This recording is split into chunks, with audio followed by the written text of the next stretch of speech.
베드로전서 1장 22절 말씀부터 25절 말씀까지 제가 가진 성경은 378쪽에 나와 있습니다. 우리 22절 말씀부터 25절 말씀까지 우리 한 목소리로 다 함께 읽도록 하겠습니다. 시작. 너희가 진리를 순종함으로 너희 영혼을 깨끗하게 하여 거짓이 없이 형제를 사랑하기에 이르렀으니 마음으로 뜨겁게 서로 사랑하라.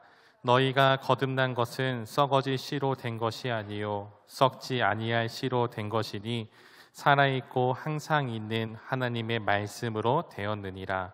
그러므로 모든 육체는 풀과 같고 그 모든 영광은 풀의 꽃과 같으니 풀은 마르고 꽃은 떨어지되 오직 주의 말씀은 세세토록 있도다 하였으니 너희에게 전한 복음이 곧 이 말씀이니라.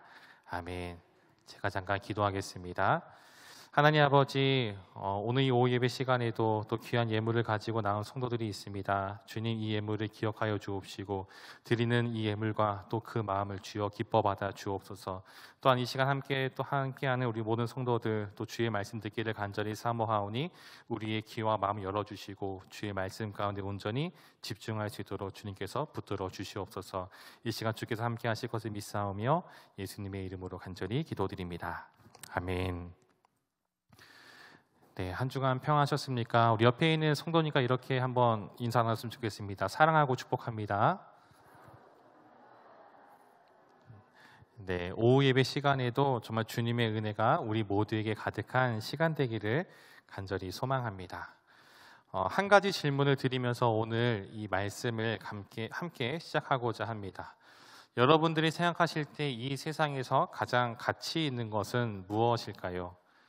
가치 있는 것이 무엇이냐라고 물어보니까 뭔가 이 가치라는 것에서 굉장히 광범위하게 여겨질 수 있는데요.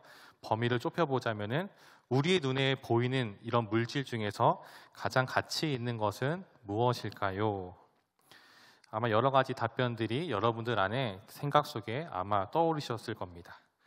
이 가치 있다라는 것은 무엇일까요? 바로 시간이 지나도 변하지 않아야 되겠죠. 그래야 그 가치가 떨어지지 않고 계속해서 그 가치가 유지될 것입니다. 눈에 보이는 물질은 아니지만 최근 들어서 사람들 가운데에 마음을 다시금 또 흔들고 있는 것이 있습니다. 어쩌면 우리 성도님 중에서도 관심을 가지고 아마 하시는 분이 있을지도 모르겠지만 그것은 바로 가상화폐 비트코인이죠. 한때 이 비트코인 한 개의 가격이 예전에는 막 2천 몇백만 원까지 올라갔다가 갑자기 추락하면서 막 400만 원대까지 떨어진 적이 있었습니다. 제가 어제 한번 다시 검색을 해봤는데 과연 이 비트코인 지금은 얼마일까라는 그런 궁금증에 한번 검색을 해보니까 지금은 엄청난 폭등을 해서 1 비트코인이 약 7,800만 원대까지 올라갔다라고 합니다. 엄청나게 올라갔죠. 그렇지만 문제는 무엇이죠? 여전히 이 비트코인에 대한 불안감이 남아있다라는 것입니다. 이렇게 폭등하였지만 언제 다시 떨어질지 모른다라는 것이죠. 이것을 보면은 요즘 많은 사람들이 관심을 가지고 있는 이 가상화폐는 우리가 정말 가치 있다라고 볼 수는 없을 것 같습니다. 사람들은 이러한 가치 있는 것에 집중을 합니다. 그리고 그쪽으로 시선을 두고 관심을 가지게 됩니다. 그럼 우리 눈으로 보는 물질계에서 이렇게 가치가 높은 것은 무엇일까요? 다른 나라의 어떤 화폐들, 그런 화폐들도 사실은 안전치 않을 것 같습니다. 금이라고 생각하시는 분도 있을지 모르겠지만 금도 오랫동안 높은 가치를 지니고 있지만 최근에는 금보다 더 가치 있는 것이 있죠. 어쩌면 여러분들 집에도 하나씩 있을지 모르는, 또 그것을 가지고 싶어하는 것일지도 모릅니다. 다이아몬드라는 금속을 여러분들 아시죠? 사실 이 다이아몬드가 세계 역사 속에서 이렇게 큰 가치를 가지게 된 지는 사실 오래되지 않았다라고 합니다. 1940년대 한 기업이 다이아몬드는 영원이라는 이 슬로건을 걸면서부터 사람들의 인식 속에 이 금보다 다이아몬드를 더 귀하게 여기는 그런 현상이 일어나게 되었다랍니다. 사람들이 금이나 이 다이아몬드와 같은 이런 것에 높은 가치를 매기고 그것을 소유하고자 하는 이유는 무엇일까요?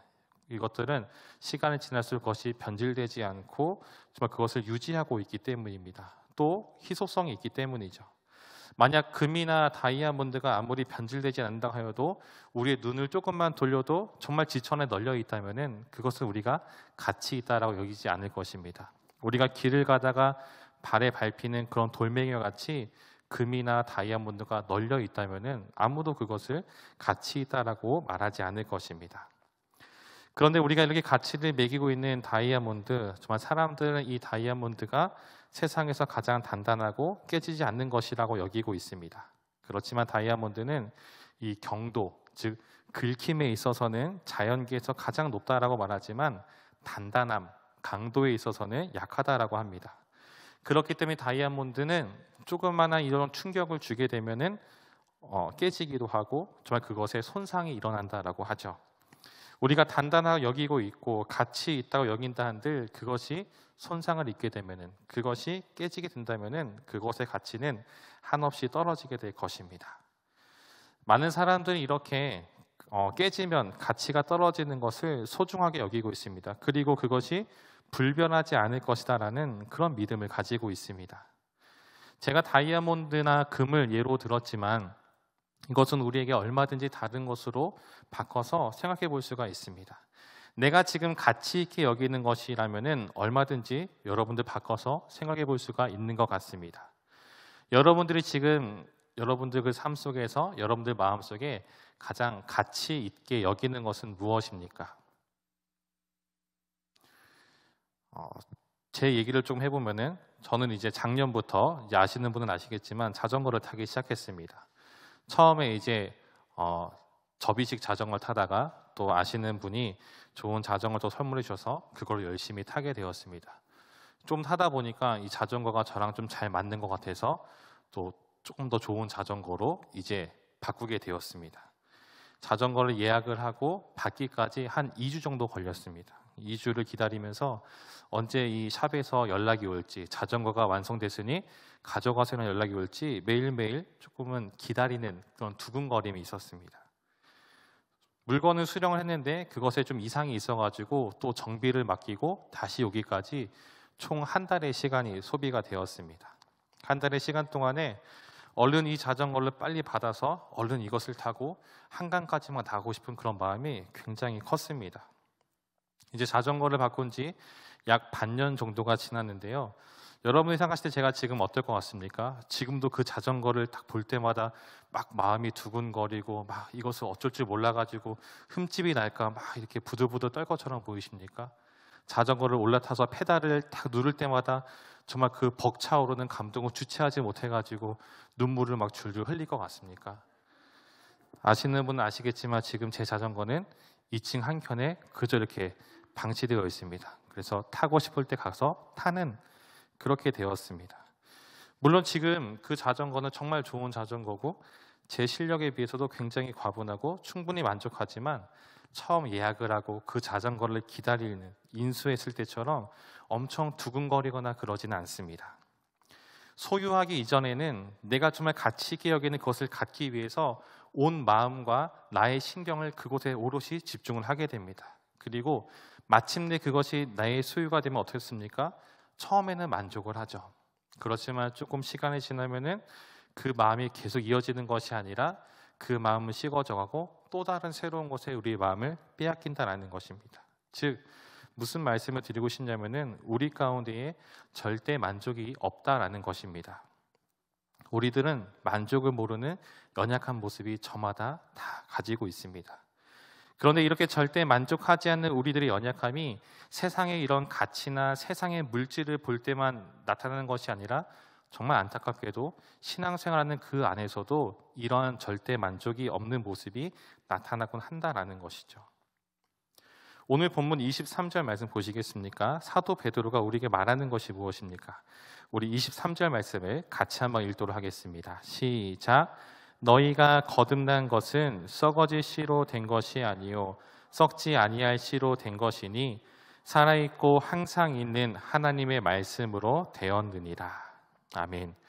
우리의 거듭남, 신학적 용어로는 이것을 중생이라고 말하는데요.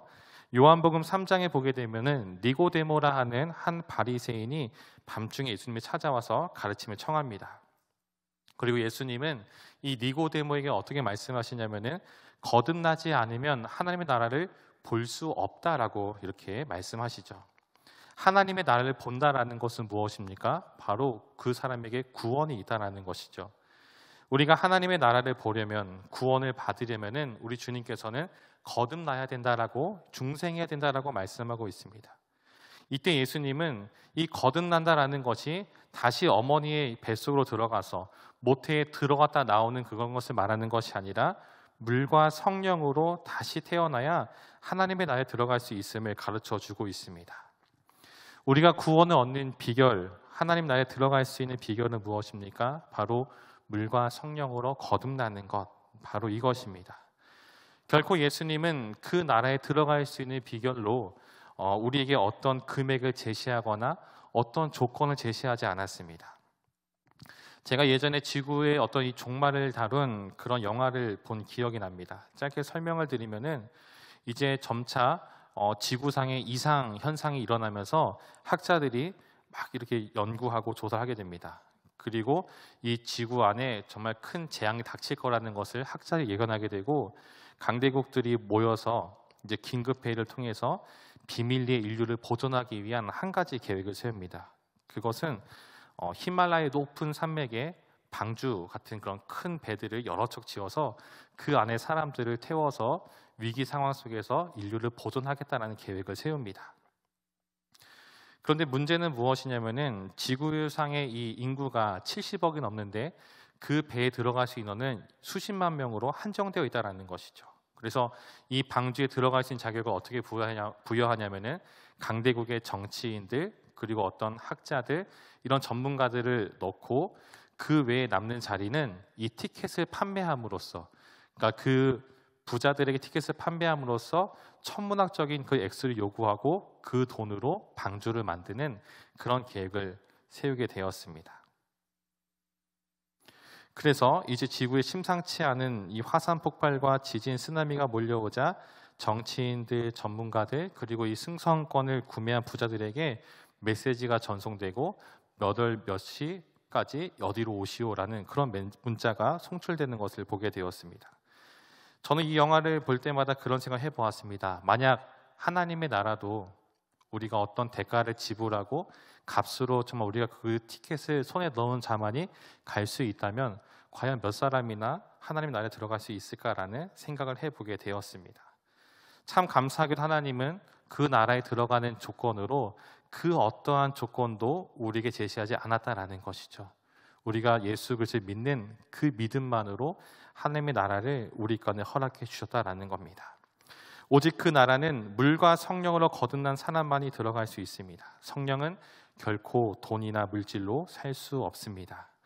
사도 베드로는 우리가 구원받는 것이 이 땅에 유한하고 썩어지는 것으로 되지 않는다라고 분명히 말하고 있습니다. 무엇으로 구원받았습니까? 살아있고 항상 있는 하나님의 말씀으로 받았다라고 말하고 있죠. 베드로는 하나님의 말씀을 이렇게 소개하고 있습니다. 살아있고, 여러분 살아있다라는 것은 무엇입니까? 바로 생명력이 있다라는 것이죠. 여전히 살아있다라는 것입니다. 생명력이 있기 때문에, 이것이 죽어있는 것이 아니기 때문에 지금도 오늘날에도 살아있고 여전히 우리 가운데 유효하다라는 것이죠. 여전히 우리 삶 가운데에 긴밀한 영향을 주고 있습니다. 만약 하나님의 말씀이 어떤 고대에 기록된 어떤 소설이나 아니면 어떤 저작물로 멈춰져 있다면은 우리는 그것을 보았을 때 한 번 읽고 덮고 마는 그런 책으로 전락해 버릴지 모릅니다. 어떠한 교훈을 줄 수 있고 깨달음을 줄 수 있을지 모르지만, 하지만 단순히 한두 가지 깨달음을 주는 것에서 그친다라는 것이죠. 그렇지만 이 하나님의 말씀이 지금 이 순간에도 살아있기 때문에 성경은 단순히 과거의 산물로 남아있는 것이 아니라 여전히 지금도 나의 삶 가운데에 큰 영향을 준다라는 것입니다. 사랑하는 성도 여러분, 우리가 매일 성경을 읽을 때마다, 주의 말씀을 묵상할 때마다 어떻습니까? 이미 예전에 한번 본 본문이죠. 이미 예전에 한번 접해본 말씀이죠. 이미 설교를 통해서 정말 여러 가지 루트를 통해서 이미 접해왔던 말씀이지만 그 말씀을 대할 때마다 어떻습니까? 식상하십니까? 그 말씀을 대할 때마다 새로운 깨달음이 있고, 그 말씀을 또 대할 때마다 또 새롭게 깨닫게 하시고 우리 마음 가운데 은혜로 주시고 벅차오르는 그런 감동을 우리까지 주신다라는 것이죠. 똑같은 본문의 설교 말씀을 듣는 데에도, 똑같은 본문의 말씀을 묵상하는 데에도 이전에는 몰랐던 부분들이 항상 새롭게 다가옵니다. 왜 그렇습니까? 이 말씀이 지금도 살아있기 때문이죠. 그리고 하나님의 말씀은 살아있으면서도 항상 있다라고 말하고 있습니다. 요한복음 1장 1절 말씀 보게 되면은 이렇게 말씀하고 있죠. 태초에 말씀이 계시니라. 이 말씀이 하나님과 함께 계셨으니 이 말씀은 곧 하나님이시니라. 태초, 시간이라는 개념이 처음 생겨났던 바로 그 순간입니다. 우리는 그 처음이 언제인지 정말 우리의 짧은 지식으로는 그것을 가늠조차 할 수 없는, 정말 그 하나님의 그때 바로 그 모든 만물이 시작하는 시간의 개념이 시작되는 바로 그때부터 하나님의 말씀은 바로 그때부터, 그 태초부터 있었다라고 지금 말하고 있고, 그 말씀은 그때부터 있었고 지금 이 순간에도 우리가 함께하고 있고 앞으로도 우리와 함께 할 것이다라고 지금 말하고 있습니다. 이렇게 보면 여러분 어떻습니까? 세상의 금, 다이아몬드, 명예 등 세상의 가치에 있다고 말하는 것과 하나님의 말씀을 비교한다는 것은 얼마나 어리석은 것인지, 또 얼마나 신뢰가 되는 것인지 우리는 알 수 있습니다.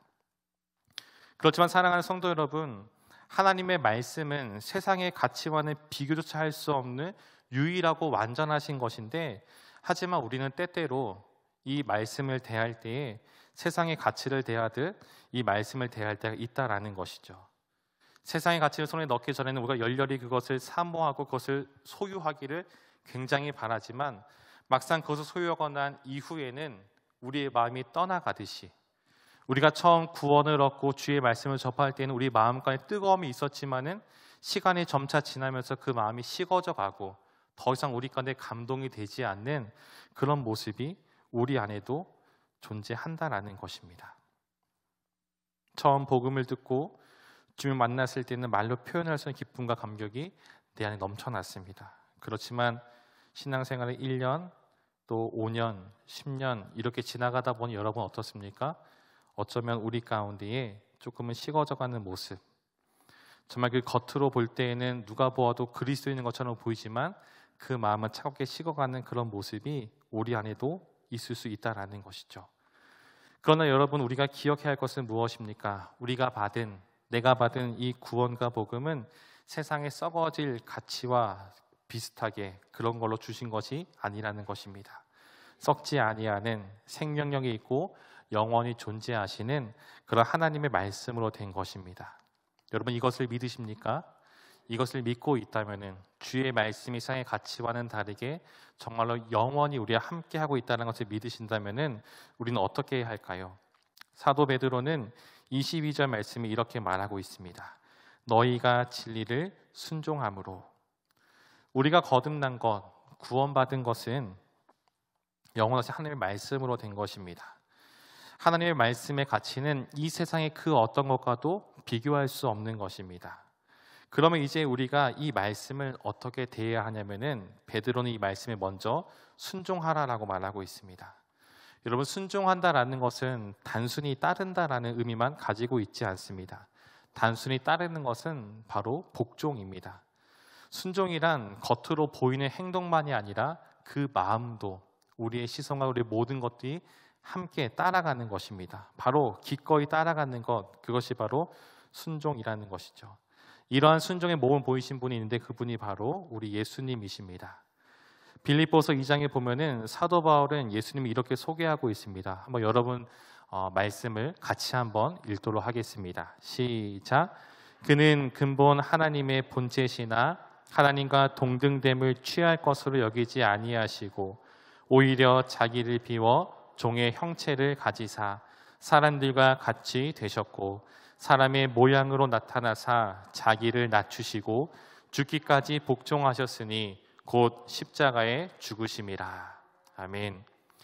예수님께서 십자가 지신 이유는 무엇입니까? 단순히 복종만으로 자신의 생명 기꺼이 내어줄 사람은 한 사람도 없을 것입니다. 그리스도께서 자신의 생명을 기꺼이 그 십자가에 정말 그렇게 복종하시면서까지 생명을 주면서까지 십자가 지었던 이유는 바로 하나님과 그리고 자신의 백성들을 사랑했기 때문입니다. 여러분, 순종의 끝은 사랑입니다. 사랑이 없이는 순종이 일어날 수 없습니다. 오늘 사도 베드로가 우리 모든 성도들 가운데에 진리를 순종하라라고 하는 이 말은 우리가 어떻게 해석을 해야 될까요? 그것은 진리를 사랑함으로 따라가야 합니다. 그렇다면 이 진리를 사랑함으로 따른다라는 것에 우리는 어떻게 반응을 해야 되냐면, 첫째로 우리의 영혼을 깨끗하게 해야 합니다. 여기서 베드로는 깨끗하게 하다의 단어를 완료형으로 쓰고 있습니다. 성경에서 완료형은 어떤 의미냐면은 과거에 일어난 일이 지금까지도 계속적으로 진행되고 있다라는 뜻입니다. 그럼 이 말의 본 의미를 살려서 본다면 우리의 영혼은 물과 성령으로 거듭났습니다. 주님의 이 물과 성령으로 깨끗하게 씻겼습니다. 그리고 그 깨끗하게 씻겨진 상태가 주님을 처음 만날 때 주를 믿음으로 우리 안에 은혜가 넘쳤던 그 모습이 과거의 그 모습으로 끝나는 것이 아니라 그때 있었던 그 은혜가 지금 이 순간까지도 계속해서 이어져야 한다라는 것이죠. 주의 물과 성령으로 거듭난 우리의 이 모습이 과거의 어떤 사건을 끝나는 것이 아니라 매일매일 날마다 우리 삶 가운데에 끊임없이 일어나야 한다라는 것입니다. 즉 거룩한 모습이 우리 안에 있어야 되고 그 모습이 유지되어야 한다라는 것이죠. 그렇게 되도록 우리는 어떻게 될까요? 날마다 하나님 안에서 그분을 닮아가기 위한 그런 몸부림치는 모습이 바로 우리 가운데 있어야 한다라는 것입니다. 둘째로 진리를 사랑으로 따르기 위해서는 두 번째로 거짓이 없어야 합니다. 여러분, 거짓이 없다라는 말은 진실하다라는 뜻이죠. 진실하다라는 것은 다른 말로 가식적이지 않다라는 말입니다. 우리가 겉으로는 성도인 척, 그리스도인인 척 얼마든지 할 수 있지만, 하지만 그 내면을 보면은 하나님 중심의 삶을 살아가는 것이 아니라 여전히 내가 내 삶의 주인이 되어서 살아간다면 우리는 그 사람을 성도라고 부를 수 없을 것입니다. 거짓이 없다라는 것은 우리의 겉으로 보여지는 모습이나 우리 안의 모습이 하나로 일치되는 것을 말하고 있습니다. 그리고 그 일치는 무엇 위에서 나타나냐면 바로 진리의 말씀, 하나님의 말씀 위에 세워져야 합니다. 성도 여러분, 오늘 이러한 모습이 우리 안에 있습니까? 주의 말씀 위에서 우리의 겉으로 보여지는 모습뿐만 아니라 내 안에 있는 나의 이 진짜 모습까지도 정말 하나된 모습으로 주님께 영광 돌리는 그런 삶을 살아가고 있습니까? 바로 이러한 모습이 오늘 우리 안에 일어나기를 간절히 소망합니다. 마지막으로 진리를 사랑함으로 따르기 위해서는 형제를 사랑해야 합니다. 앞선 첫 번째와 두 번째가 우리가 하나님과의 관계에서 나타나는 것이라면은 마지막 세 번째는 이웃과의 관계를 말하고 있습니다. 사도 베드로는 형제와의 관계에서 사랑하라라고 말하고 있는데 여기에 쓰인 단어는 필라델피아라는 단어를 쓰고 있습니다. 우리가 정말 잘 아는 것처럼 어원을 거슬러 가면은 이 필리아라는 단어가 나오는데요. 이 단어는 형제 간의 사랑을 말하고 있는 단어입니다. 이를테면은 절친한 친구들 간의 어떤 우정, 사랑을 말할 수가 있겠죠. 그런데 베드로는 형제를 사랑하라라고 말하면서 이렇게 덧붙입니다. 22절 뒷부분에 이렇게 말하고 있습니다. 마음으로 뜨겁게 서로 사랑하라라고 말하고 있습니다. 여기 두 번째 쓰인 이 사랑이라는 단어는 우리가 정말 잘 알고 있는 아가파오라는 단어를 쓰고 있습니다. 이 아가페의 사랑은 바로 필리아를 뛰어넘는 사랑이죠. 이 사랑은 정말로 자신의 생명조차도 내어주는 바로 예수님께서 보여주신 모든 것을 다한 사랑을 지금 말하고 있습니다. 사도 베드로는 우리 공동체 안에 형제 자매를 사랑하라 말하면서 어떻게 사랑하라 말하고 있냐면은 주님께서 너를 사랑하신 것처럼 내 이웃을 사랑하라고 지금 말하고 있는 것입니다. 자신의 생명을 내어주면서까지 사랑하신 그 모습을 본받아서 우리 또한 공동체 안에 있는 형제 자매를 사랑할 때에 나의 모든 것을 내어줄 정도로 서로 사랑하라라고 지금 말하고 있는 것입니다. 그것이 바로 오늘 말하고 있는 진리를 순종하는 모습이라는 것이죠. 여러분, 한번 옆에 있는 우리 성도님들 한번 바라보시겠습니까? 성도님들 바라보셨을 때 어떠십니까? 서로의 눈 안에서 사랑하는 눈빛이 보이십니까? 아니면 그냥 무덤덤하게 뭐야? 라는 그런 표정으로 서로 바라보고 계십니까? 우리 열방교회 공동체 안에 오늘 이 베드로가 말하는 것처럼 정말 주님께 주신 이 사랑의 모습이 우리 안에도 계속해서 더욱더 아름답게 일어나는 모습이 가득하기를 간절히 소망합니다. 주님은 우리를 공동체로 부르셨습니다. 열방교회라는 이 하나의 교회, 이 공동체를 우리 가운데 허락해 주셨습니다. 그리고 이 안에서 우리가 해야 할 것은 무엇입니까? 하나님을 사랑하고 이웃을 사랑하는 바로 그 모습이 있어야 한다라는 것이죠. 그리고 이 두 가지가 온전히 이루어질 때 우리는 비로소 진리를 순종하는 그 삶을 살아갈 수 있는 것입니다. 사랑하는 성도 여러분, 우리에게는 알게 모르게 여전히 세상적 가치관이 불쑥불쑥 우리의 삶 가운데 튀어나올 때가 있습니다. 만족하지 못하고 금방 실증내는, 또 그 열정이 사그라버리는 그런 모습이 나타나기도 합니다. 그렇지만 이러한 모습이 우리의 삶 가운데, 또 우리의 신앙생활 가운데에 반복되지 않기를 소망합니다. 주님과의 관계가 예전엔 뜨거웠었는데, 과거에 내가 정말 잘 섬겼었는데, 잘 봉사했었는데 라는 그런 과거의 어느 추억을 쌓는, 추억을 또 이렇게 되새기는 그런 것에 끝나는 것이 아니라 정말 그때 뜨거웠었던 그 모습이 지금도, 오히려 그때보다 지금이 더 뜨거워지는 그런 모습으로, 더 주님 모실 때의 아름다운 모습으로 발전된 그런 모습이 우리 가운데 있기를 간절히 소망합니다.